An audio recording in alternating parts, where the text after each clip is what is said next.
नमस्कार, मैं हूं आशीष त्रिपाठी और आज सबसे पहले बात होगी मंत्री प्रहलाद पटेल के उस बयान की जिसको लेकर सियासी घमासान मचा हुआ है। प्रहलाद पटेल ने जनता की मांग पत्र को सीधे सीधे भीख बता दिया और कहा कि लोगों को सरकार से भीख मांगने की आदत पड़ गई है। तो वहीं इस बयान के बाद कांग्रेस ने सियासी छौंका लगा दिया और कहा कि आम जनता भीख नहीं मांगती, ये बीजेपी के नेताओं का अहंकार बोल रहा है।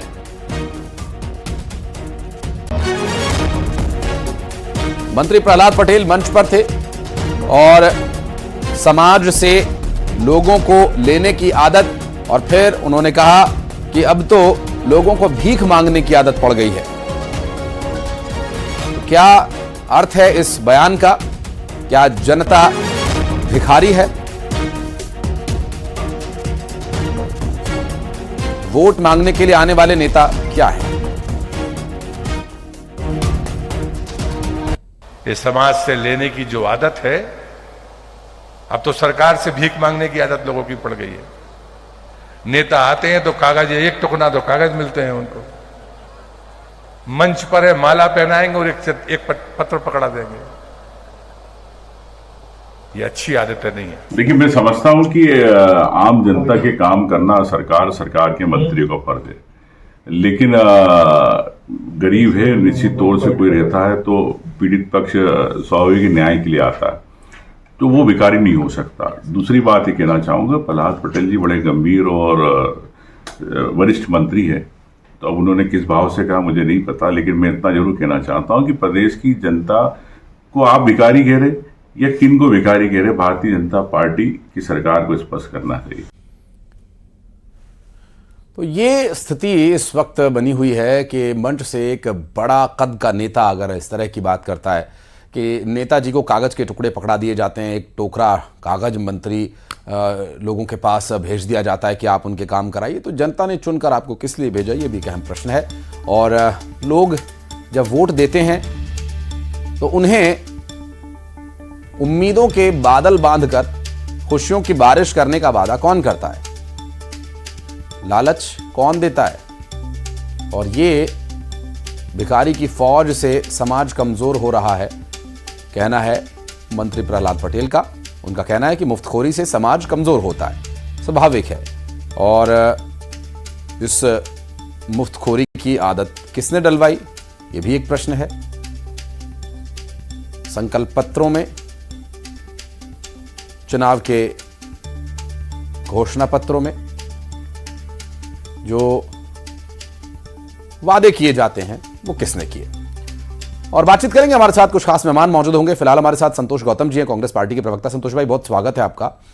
और ये एक परिस्थिति तब बनती है जब एक बड़ा कद का नेता मंच से कहता है कि लोगों को भीख मांगने की आदत पड़ गई है।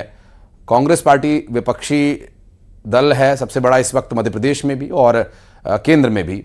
बतौर विपक्षी दल होने के नाते कांग्रेस पार्टी का क्या स्टैंड है इस मामले पर कि क्या जनता को भीख मांगने की आदत पड़ गई है वाकई में?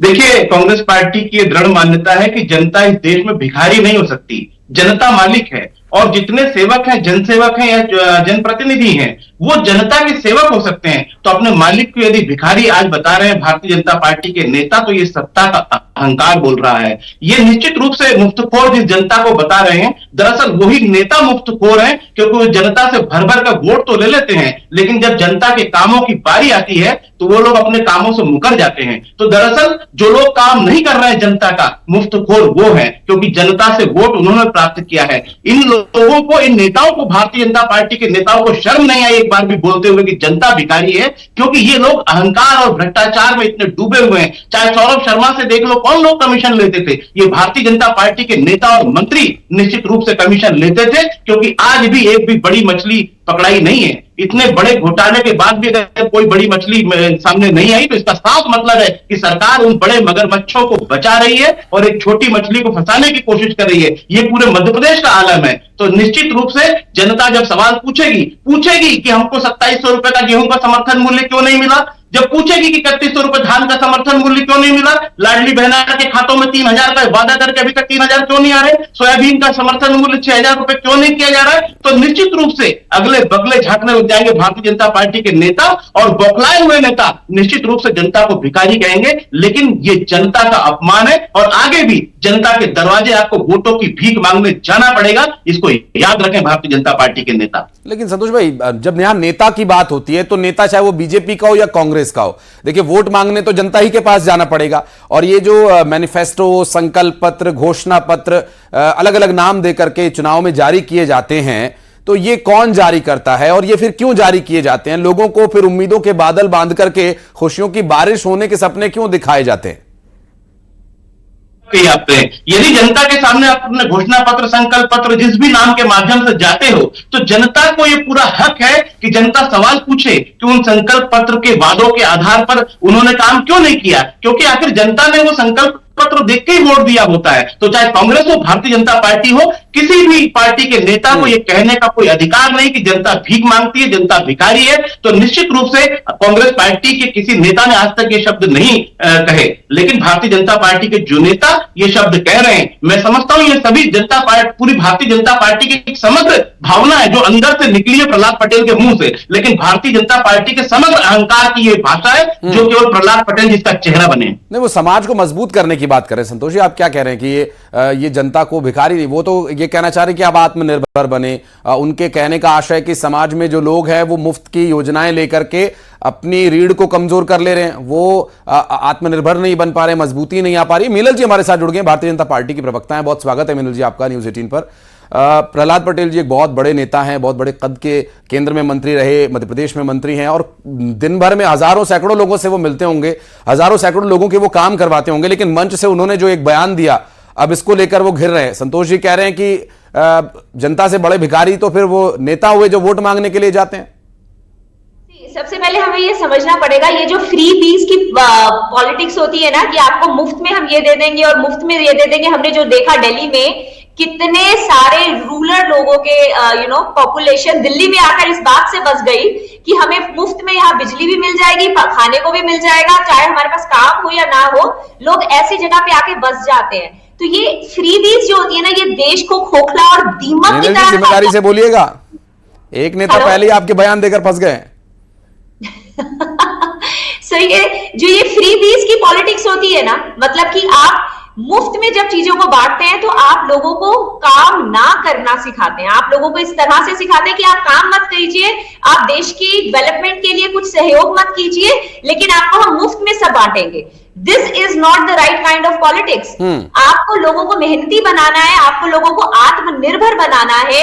इसलिए आपने अगर इस बात का बजट देखा होगा तो उस बजट में स्किल डेवलपमेंट के ऊपर, एंटरप्रेन्योरशिप के ऊपर, रूरल डेवलपमेंट में बहुत सारे ऐसे डिप्लोमा कोर्सेज के ऊपर बात की गई है कि हमें रूरल फोर्सेस को भी स्किल्ड बनाना है। ठीक है, बजट से पहले हमने एक मैनिफेस्टो देखा था दिल्ली में।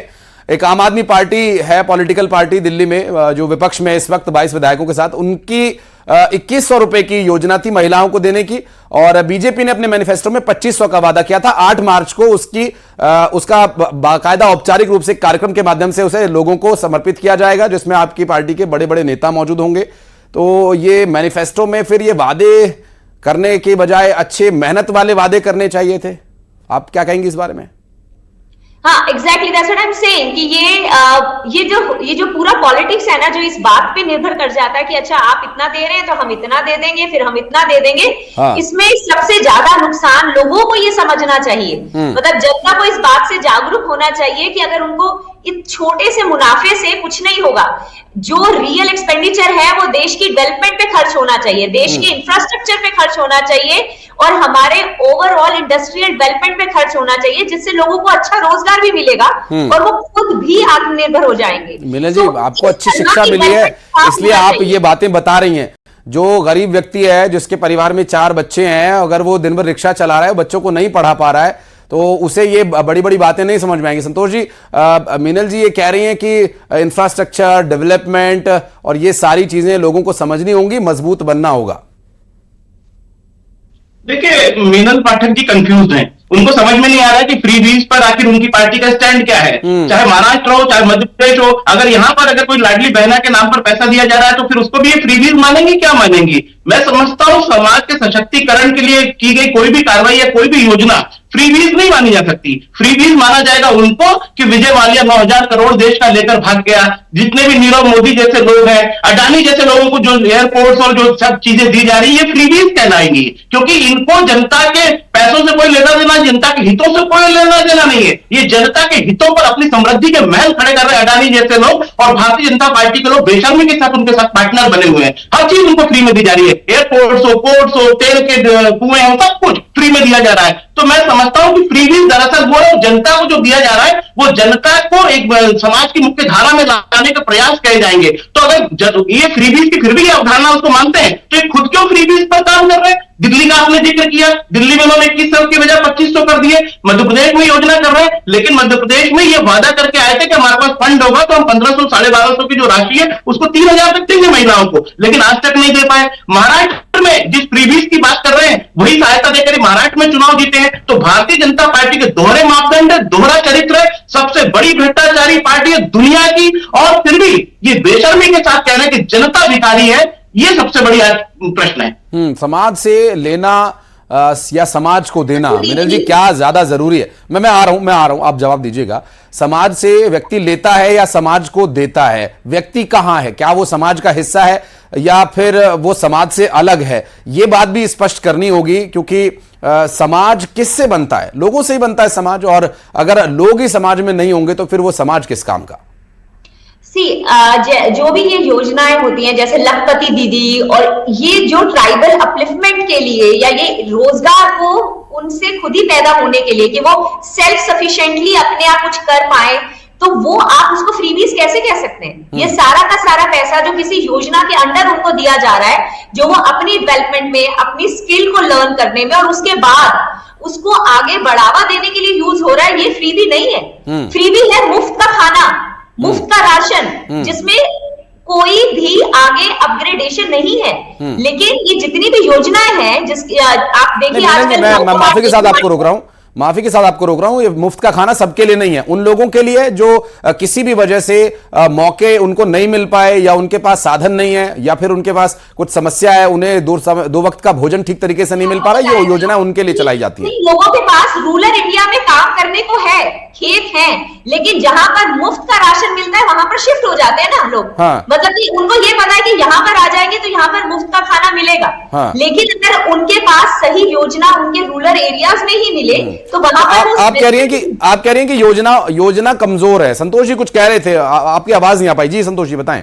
देखिए आशीष जी, मैं साफ कह रहा हूं कि भारतीय जनता पार्टी के नेता उसके प्रवक्ता भी कितने अहंकार में डूबे हुए हैं। जनता को फ्रीबीज की बात कर रहा हूं, जो कि स्वयं मोदी सरकार कह रही है, दावे करती कि 80 करोड़ लोगों को मुफ्त का राशन दे रहे हैं, और यहाँ के प्रवक्ता बैठ के कह रहे हैं कि वो फ्रीबीज है क्योंकि मुफ्त का खाना खा रहे हैं। मैं समझता हूं पूरी तरह से पार्टी कंफ्यूज है, अहंकार में डूबी हुई है, अकर्मण्य पार्टी है, और निश्चित रूप से भ्रष्टाचार में इतने लिप्त है कि इनको जनता के हितों की कोई परवाह नहीं है। और जनता के बीच में जब ये जाते हैं और जनता इनसे अपने सवाल पूछती है कि हमारे वादे किए गए थे पूरे क्यों नहीं हुए? बिल्कुल, और सवाल ये है, जनता को अगर आप भिखारी कहेंगे या जनता को सिर्फ फायदा लेने वाला या लालची कहेंगे तो ये कहीं भी ठीक नहीं होगा, उचित नहीं होगा, क्योंकि किसी भी तरीके से जनता ही जनार्दन है। उन्हीं का वोट पाकर के अपना प्रतिनिधि चुन करके लोग भेजते हैं, चाहे वो राज्य में हो चाहे वो केंद्र में हो। बहरहाल बहुत बहुत शुक्रिया आप दोनों का हमारे साथ जुड़ने के लिए, समय निकालने के लिए, बातचीत करने के लिए, और इस विषय पर आगे भी चर्चा